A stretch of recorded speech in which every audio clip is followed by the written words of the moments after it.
I don't want to get here and question this man's reasoning for taking the stand. I will tell you this. As Americans, we have a choice to make. We can all go out and spend some time in communities that are being affected by race relations. We can all go out and give to charities and actually do something about what's going on in our society. And so Colin Kaepernick is doing that. And so in that way, he's a leader. And so I'm going to follow him. I'm telling you right now, I am going to do more charity work in my community because of everything that's going on. And I think that's what it's really about. And, you know, we can't focus on the negative all the time. You know, Colin Kaepernick upset me, and I've been very vocal about the stand he took in regards to police officers and wearing those socks. I will continue to advocate against that type of behavior and that type of decision. But the overall decision on bringing to light these issues that are affecting young, unarmed black men are getting killed in our country, and the police officers are not even having to go to trial for this. And so that's ridiculous. So I'll always take a stand against that. Jack, I have two. How effective is the message if young kids watching football, 8, 9 years old, and you see players holding up fists during the anthem? Is that divisive or is that helpful? You know, the fist thing I don't think is divisive, only because it's Vinny, what's the message with it? The message behind it is justice and rights for all people. And so, you know, the one gentleman, Robert Quinn, I know him very well. Like a brother, incredible kid, incredible young man.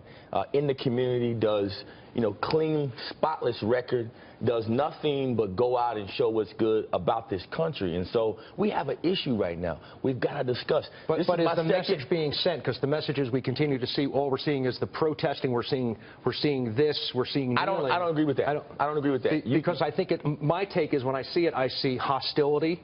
You know, somebody creating a hostile environment where I'm not. If the message is sent, and I know what it is, I get it. And what do they want? What do they want by doing this? What do they want by wearing those socks? What are they looking to get? I would say this. I've been on the Maria Bartiromo show 2 times in the past week and a half because this issue is going on. Okay. And I will tell you right now, as an African-American man, I've looked skinheads and Klansmen in their face as a kid growing up.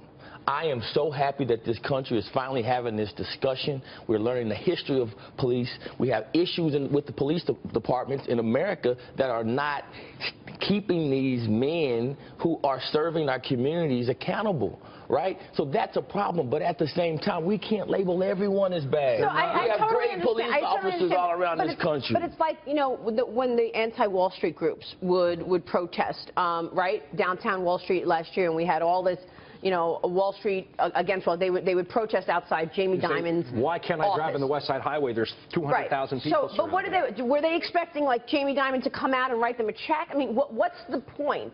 Is it just the conversation? Yes. Okay. All right. You can't compare those two things. Let's have a conversation. You can't compare those two things because these athletes are not coming out and saying anything against the military, anything against America. All they're saying is we have an issue with this small little piece of America. We need to try to fix it. And I think that's all that they're saying. How do you fix it? I think you fix it by you enforce a national police protocol. And you cannot keep having these small communities trying these police officers when they do something wrong. And there's a lot of police officers that disagree with the way things are being handled. If you commit a crime against a person, an unarmed man or unarmed woman in this country as a police officer, that should be a federal trial that's taken on a broad grand jury so that we can lose You're right. I mean, and it just doesn't happen in America, and that's the reason why people are upset. Yeah, go ahead. You were talking before about, you know, rights. We have this right. And I think it was a really interesting comment that Eli Harold, one of the players who held up his fist on the 49ers, said last night after the game. Because Kaepernick came into the game late and the fans booed him vociferously. And he said, what really ticked me off was when Cap was getting snaps at the end of the game and the crowd was booing. He says, just because this man is standing up for something he believes in doesn't give you the right to boo him. And I think, what? Wait a second, so it's okay for one but not for the other? I think of science class. For every action, there's an equal and opposite reaction. Brandon Marshall did what he did. He just lost 2 sponsors. And that's Actions and consequences. And that is the chance you take whenever you mix politics with your work. And that's going to happen. And so I don't know why Central League made the decision that they made, but it's their right to do so. And Brandon Marshall made that decision as a man to take a stand. I would probably, in my own way, take a stand against these same issues, because as an African American, I am also tired of seeing it. But I'm not going to talk against our police force and against the men and women serving our country. I'm not going to talk against those, because I'm going to support those as an American. Jack, this Week 13 thing with, you can put up whatever message you want on your cleats, to me that seems like a really limited gesture. I wonder for some of these athletes, look, they have a public profile. Has the NFL and the teams done enough to put them in a position where they can actually have the substantive conversation that you're having right now? It seems to me everything is so blunt, and that's why the debate gets so heated and there's a lot of misunderstanding. Should they be doing more to offer more platforms for their players to engage in these issues?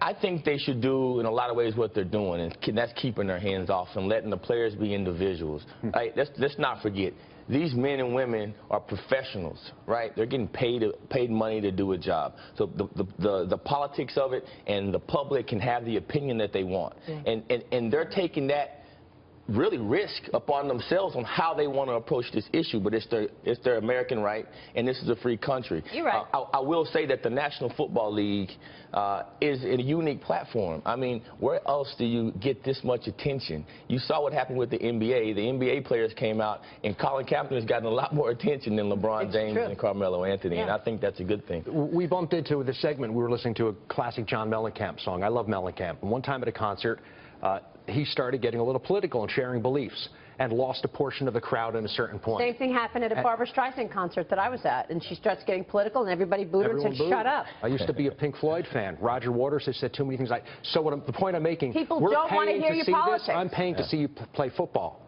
That's a good point. That's a very good point, Jared. What about that?